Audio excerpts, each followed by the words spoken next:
Hola, te doy la bienvenida al tapiz místico, donde los hilos de la realidad se entrelazan con los sueños y leyendas de nuestros ancestros.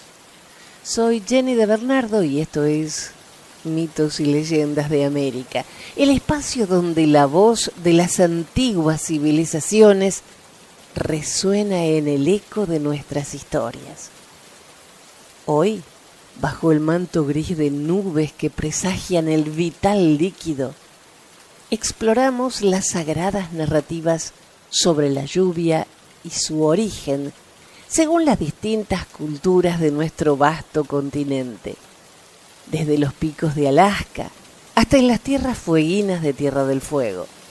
Nos adentramos en un viaje que revela cómo nuestros ancestros vieron, entendieron y veneraron la lluvia. Acompáñame en esta travesía lluviosa donde cada gota cuenta la historia de nuestra conexión ancestral con el agua y los cielos.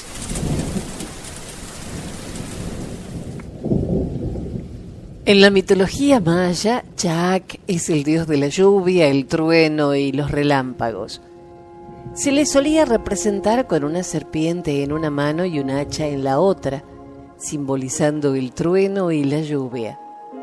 Según la leyenda, Chaac golpea las nubes con su hacha para producir lluvia y truenos. Los mayas practicaban rituales y ofrecían sacrificios para apaciguar a Chaac, especialmente durante las sequías. En la mitología inca, Pariacaca era el dios de la lluvia y el agua, esencial para la agricultura y por ende para la supervivencia del imperio.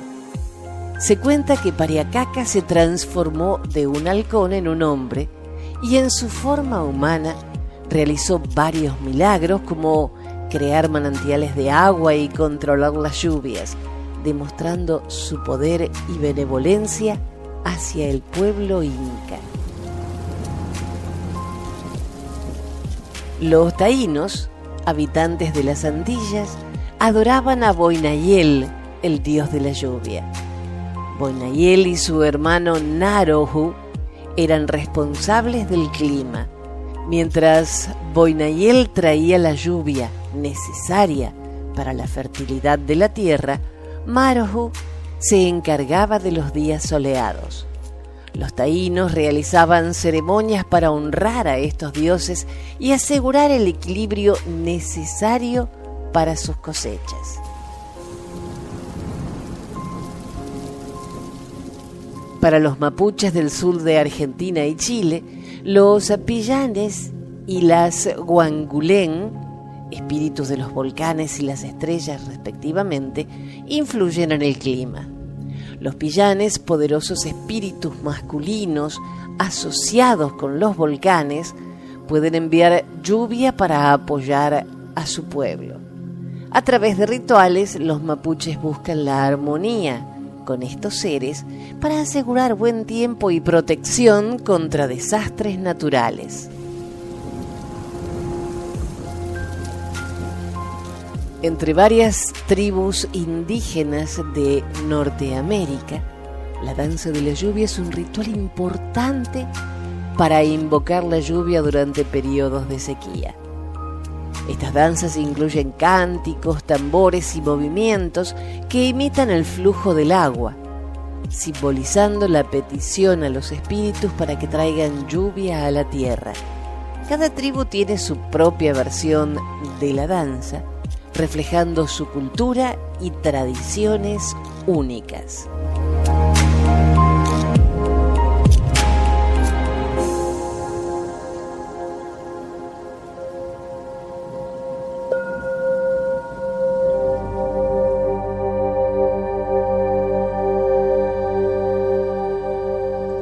Churuguí y el llamado de la lluvia, una leyenda rarámuri adaptada por Blanca María Cárdenas Carrión.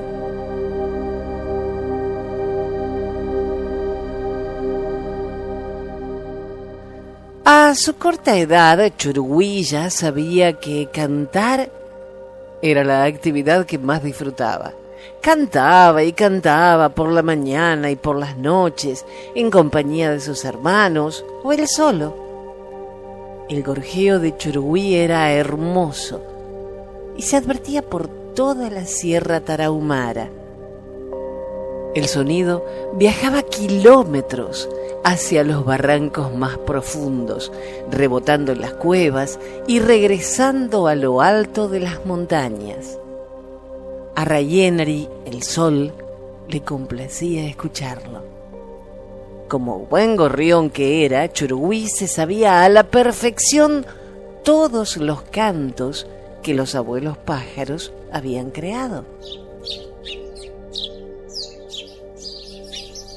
En la Sierra Tarahumara, las aves han colaborado con el orden del mundo desde su origen, y sus murmullos han colmado de abundancia a la tierra.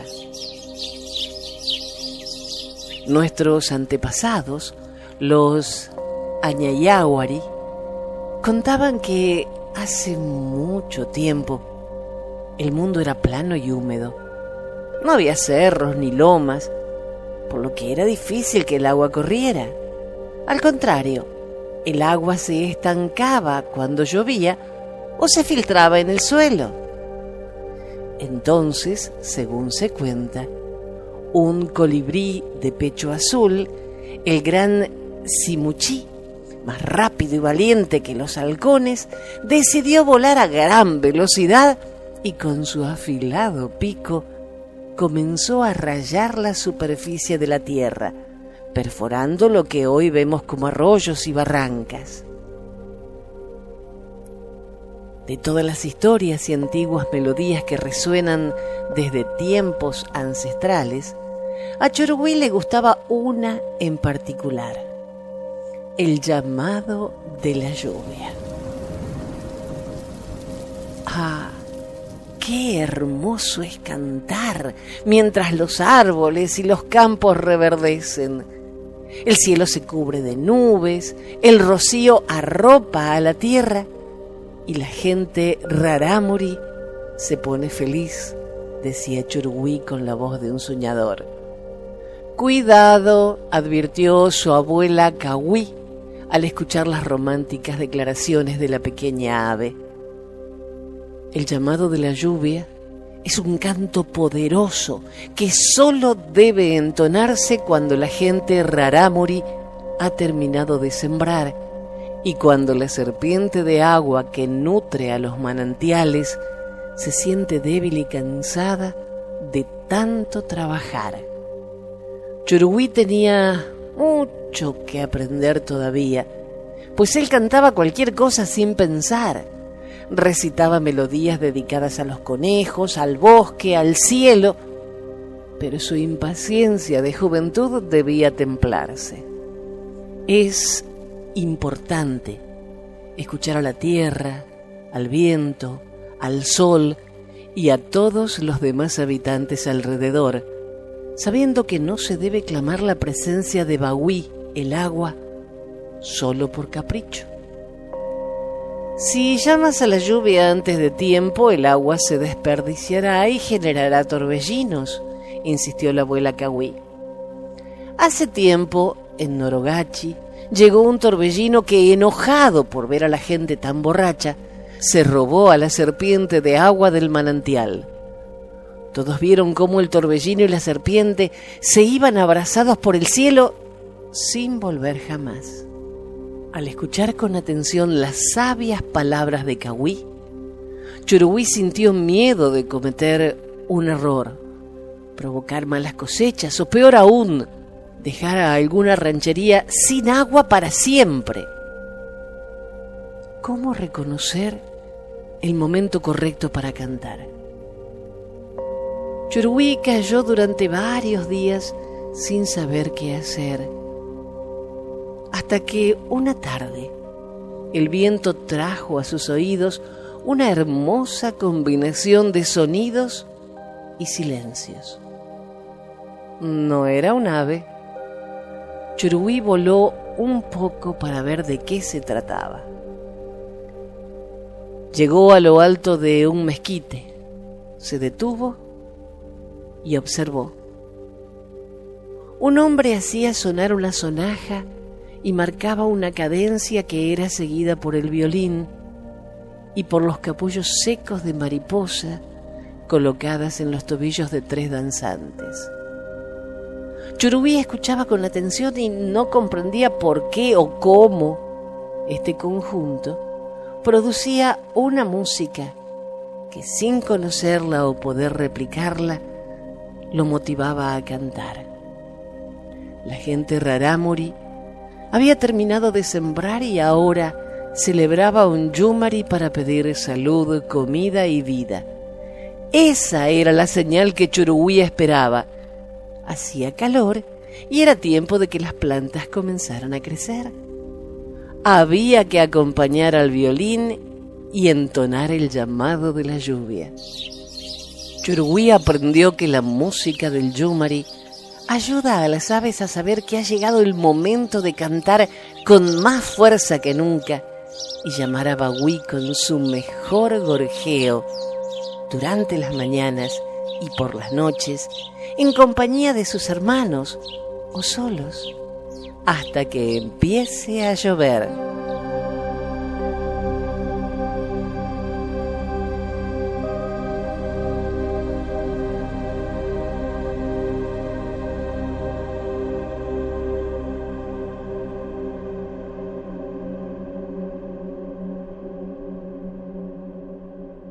Del Instituto Nacional de los Pueblos Indígenas de México es esta historia, El combate de la lluvia.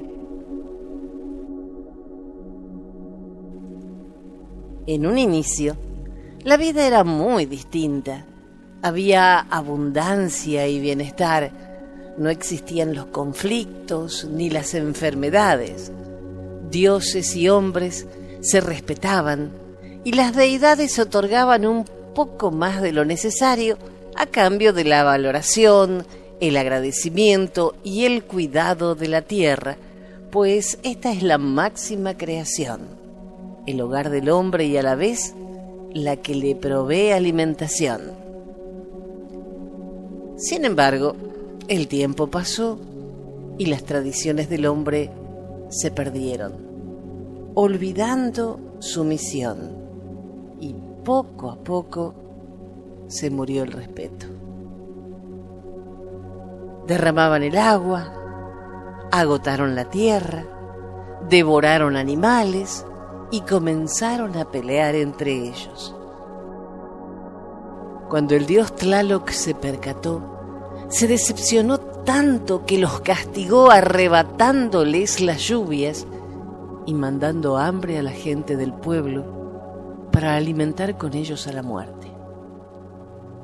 Los humanos, tristes y arrepentidos, pedían que el castigo se levantara, pero era inútil, pues el Dios ni siquiera los escuchaba.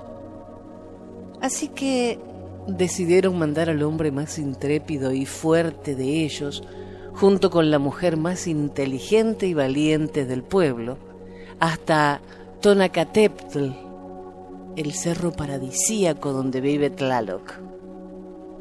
Ahí pretendían solicitar a la divinidad que enviara lluvia al pueblo que estaba sufriendo, pero Tlaloc hizo caer truenos y tampoco los escuchó. Desesperados, fueron a pedirle ayuda a Quetzalcóatl, quien les dijo que él no tenía poder sobre el agua ni la lluvia.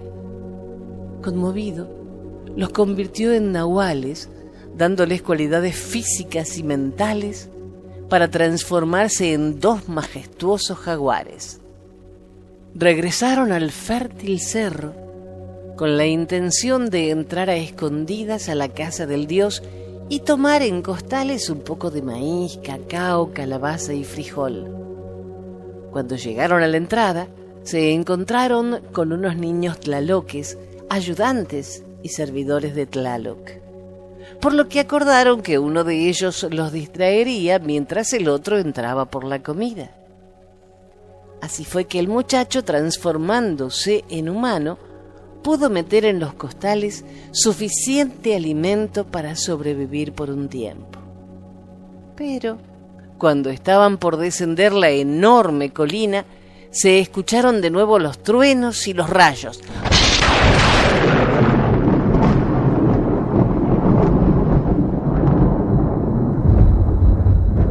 Tlaloc los había encontrado.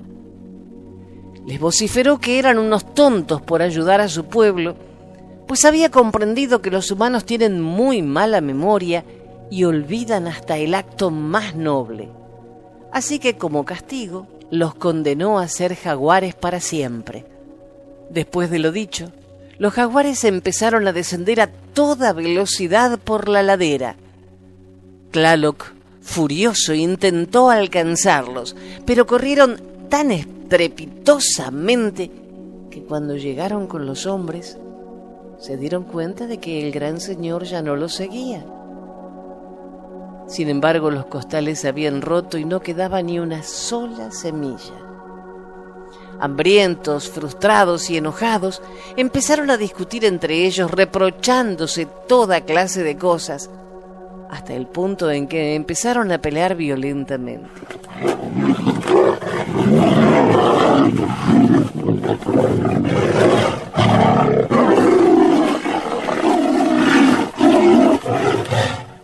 Mientras tanto, Tlaloc ordenó a los tlaloques que fueran por los intrusos. Al seguir las huellas, accidentalmente regaron las semillas que los jaguares habían dejado. Los tlaloques llegaron justo cuando se desarrollaba la pelea, quedando cautivados por tan bruscos movimientos. Al final de la contienda, los habitantes les propusieron a los maravillados asistentes convencer a su amo de que los humanos volverían a respetarse entre ellos, al igual que a la tierra y a las deidades. De ser así, prometían que el año siguiente el pueblo los recibiría con un gran espectáculo de música y baile, así como con un combate que recordara por siempre el valor de la lluvia, la valentía y el coraje de sus héroes. Tlaloc, un poco más calmado, les ofreció una nueva oportunidad. Los humanos, además de recuperar la hermandad, agradecieron a su deidad porque el caminar de los tlaloques hizo florecer la milpa, la calabaza, el cacao y el frijol. Es por esta leyenda que en Citlata, Guerrero, aún se celebra este ritual sagrado. Cautivados por la música e impulsados por las bebidas espirituosas, los participantes pelean disfrazados de jaguares, unos de color amarillo, simbolizando la sequía, y otros vestidos de verde para representar la fertilidad, la esperanza, la renovación y la vida. Dice la tradición que entre más sangre y sudor, el Señor de la lluvia regará los campos con mucho más fervor.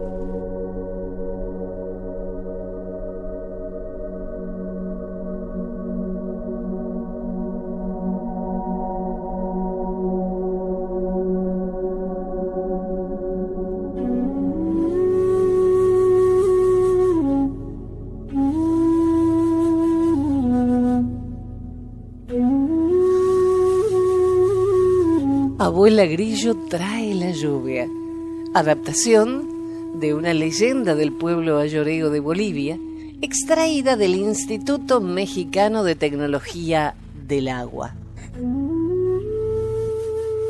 Con su música, ella llevaba la lluvia al pueblo, hasta que un día dejó de cantar. En medio del monte, cerca de un pequeño poblado, se encontraba una laguna rodeada de una gran variedad de árboles y hierbas. Los animales de los alrededores llegaban a beber su agua pura y cristalina y convivían en armonía con los habitantes del pueblo. Cada mañana, desde muy temprano, Entre este paisaje se podía ver a la abuela Grillo, a quien también llamaban Direjná, una mujer pequeñita y de largos cabellos que caminaba por el bosque. Su tenue y dulce voz se escuchaba incluso por encima del sonido de los grillos. Ella, a través de su canto, tenía el poder de traer la lluvia esencial para toda la vida. Una mañana soleada y calurosa, abuela Grillo se disponía a cumplir con su tarea. Se dirigió a toda prisa hasta el pueblo, caminando entre los cultivos, mientras los campesinos que trabajaban la tierra se alegraban con su llegada. Flotando sobre ella se podía ver una nube blanca como algodón, de la que caían gruesas gotas de agua que regaban las parcelas de maíz y frijol. Cuando la veían llegar cada mañana, todos en la comunidad salían a recibirla con agradecimiento, a la vez que exclamaban «¡Viva abuela Grillo y la buena lluvia que ella nos trae!». Un día, al atardecer, después de terminar la jornada en el campo y cosechar los frutos de su trabajo, la gente se sentó a descansar alrededor de una gran fogata para disfrutar de una rica comida. Abuela Grillo también se sentó a celebrar, y a su lado llegaron una niña llamada Adi, cuyo nombre significa flor, y su hermano Matai, que quiere decir nacido en el monte. Los hermanos eligieron la más tierna de las mazorcas y se la ofrecieron mientras todos cantaban y hacían música. Se estaban divirtiendo tanto que no se dieron cuenta de que se había hecho ya muy tarde hasta que comenzó a llover. Así que todos se fueron a dormir. Pero abuela Grillo no regresó a la laguna. Ella continuó canturreando mientras dormitaba y no advirtió que la lluvia continuó toda la noche. Al amanecer, los campesinos vieron horrorizados que los campos de cultivo estaban inundados y culparon a la abuela Grillo de tan gran desgracia. «Abuela Grillo», gritaban, «debes irte, no para de llover y vamos a perder nuestros cultivos». Adi y Matai se sintieron apenados por abuela Grillo, pero no había nada que ellos pudieran hacer, y abuela Grillo se fue apesadumbrada. Caminando triste y cabizbaja, se alejó cada vez más del monte, hasta que los altos árboles se volvieron puntos verdes y borrosos. Siguió y siguió caminando hasta que llegó a un pueblo. Era de noche, por lo que las calles empinadas y adoquinadas estaban vacías y no se escuchaba ni un alma. La única luz provenía del claro de luna y de algún farol de la calle. Asustada, abuela Grillo comenzó a cantar levemente para ahuyentar el miedo, y de la nube que flotaba encima de ella comenzaron a caer gotas de agua cristalina. Desde la oscuridad, unos ladrones que estaban ocultos la acechaban y pudieron notar la nube que la seguía mientras ella avanzaba. Se dieron cuenta de que ella no era una persona común, que tenía un don. Rápidamente los ladrones se acercaron con sigilo, tomaron a abuela Grillo del brazo con mucha fuerza y la llevaron a su guarida, sin que ella pudiera oponer resistencia. Al cabo de un tiempo, los miembros de la comunidad empezaron a preguntarse por abuela Grillo. Desde que le pidieron que se fuera, el calor había aumentado y no había una gota de lluvia. Las plantas de maíz y calabaza habían tomado un color amarillento y estaban a punto de secarse. Los árboles, arbustos, hierbas también estaban marchitos. y el suelo comenzó a quebrarse como si tuviera heridas. Nadie en los alrededores la había visto y todos observaban con preocupación cómo los cultivos ya no daban tantos frutos como antes y la gente no tenía comida suficiente. Adi y Matai propusieron a su padre emprender su búsqueda, quien aceptó de inmediato, y al amanecer del día siguiente los tres partieron rumbo a las montañas, esperando encontrar a Abuela Grillo. Caminaron mucho, hasta que encontraron un pueblo que también sufría de sequía, donde el río era tan solo un hilito de agua. Buscaron a Abuela Grillo por todas partes, pero no tuvieron éxito en encontrarla. Estaban a punto de darse por vencidos cuando a lo lejos pudieron ver a dos hombres inclinados al lado de dos grandes tinajas con agua y mucha gente haciendo largas filas para poder llenar sus recipientes. Se acercaron a una de las mujeres formadas. ¿Aquí se vende agua?, preguntaron. Sí, como estamos sufriendo una fuerte sequía, les contestó la señora afligida, suben el precio del agua y tenemos que hacer fila por muchas horas para obtener muy poco. Adi y Matai observaron disimuladamente a los vendedores y pudieron notar que conforme el agua se iba acabando, uno de los hombres tomaba una tinaja vacía y desaparecía. Lo siguieron sin que él lo notara y encontraron que se dirigía a una vieja casa. Conforme se acercaban, pudieron percibir cada vez más claro un débil canto, muy bello y a la vez triste. A través de la ventana vieron a Abuela Grillo amarrada a una silla, detrás de la cual los ladrones habían puesto una gran tinaja para recoger la lluvia que ella producía.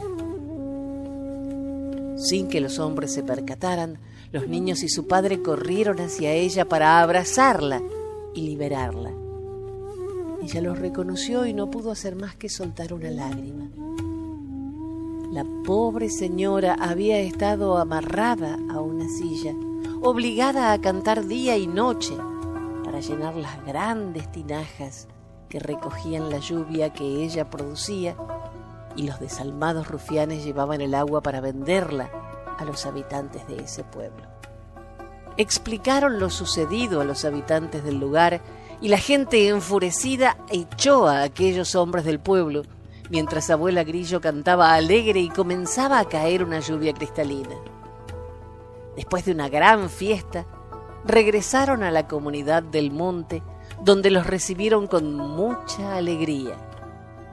Abuela Grillo cantó con más ganas que nunca y así cayó la lluvia otra vez, regando los campos secos, que reverdecían más con cada gota. Después de asegurarse de que los cultivos estuvieran húmedos y sanos, Abuela Grillo se fue a la laguna. Desde entonces, cada vez que hay sequía, la gente del pueblo Ayoreo cuenta esta leyenda para que caiga la lluvia y riegue sus tierras.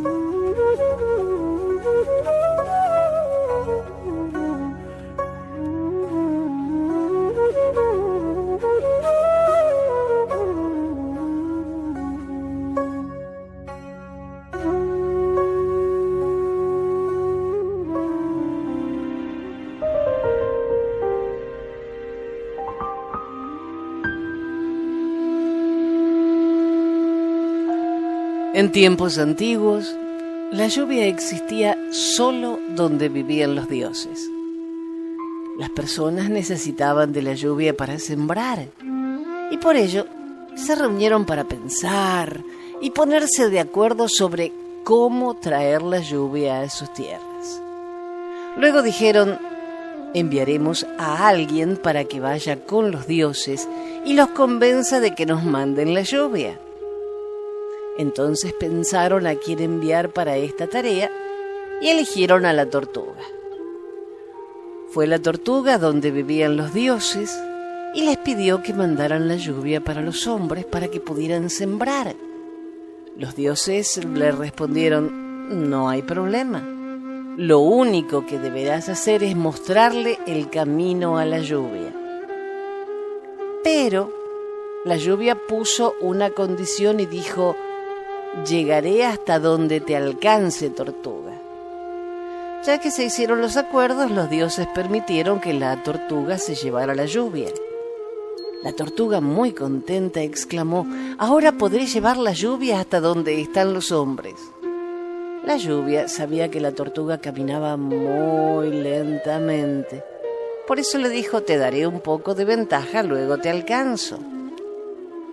La tortuga se propuso correr lo más veloz posible para que la lluvia no la alcanzara, pero a pocos pasos la alcanzó y hasta allí llegó. La tortuga, muy triste, regresó con los hombres y les dijo: los dioses sí me dejaron traer la lluvia, pero pronto me alcanzó y solo la llevé hasta allí. A pesar del fracaso de la tortuga, los hombres no se dieron por vencidos y decidieron enviar a los animales más veloces que existían. Mandaron al venado, el cual gritaba mientras corría para guiar a la lluvia, pero ésta lo alcanzó mucho antes de llegar. Y así mandaron a muchos animales, pero ninguno lograba llevar a la lluvia hasta los hombres. Finalmente los hombres se quedaban sin esperanzas al no saber a quién mandar y lograr que llegara la lluvia. Fue entonces cuando la rana se acercó y, muy convencida, les dijo: yo iré con los dioses y traeré la lluvia. Los hombres pusieron su última esperanza en la rana y la enviaron por la lluvia. Antes de partir, la rana reunió a todas sus compañeras y las convenció de que, para poder llevar la lluvia hasta ahí, debían repartirse por todo el camino, y también que si la lluvia las alcanzaba, la que estuviera adelante debía gritar para que la lluvia la siguiera. Las ranas aceptaron y así lo hicieron. Así pues, la rana fue con los dioses y les dijo: he venido por la lluvia. Ellos le contestaron: puedes llevarte la lluvia, pero hay una condición. Debes guiarla por el camino y llegará hasta donde te alcance. Así lo haré, dijo la rana, y se fue saltando y cantando para que la lluvia la siguiera. La lluvia estaba tan ocupada tratando de alcanzar a la rana que no se daba cuenta de que cuando casi la alcanzaba, otra rana más adelante gritaba y la lluvia la seguía. De este modo, las ranas llevaron la lluvia hasta donde vivían los hombres. Por esta razón se dice que en tiempos de lluvia se escucha mucho el canto de las ranas que llaman a la lluvia, recordando cuando la trajeron a los hombres.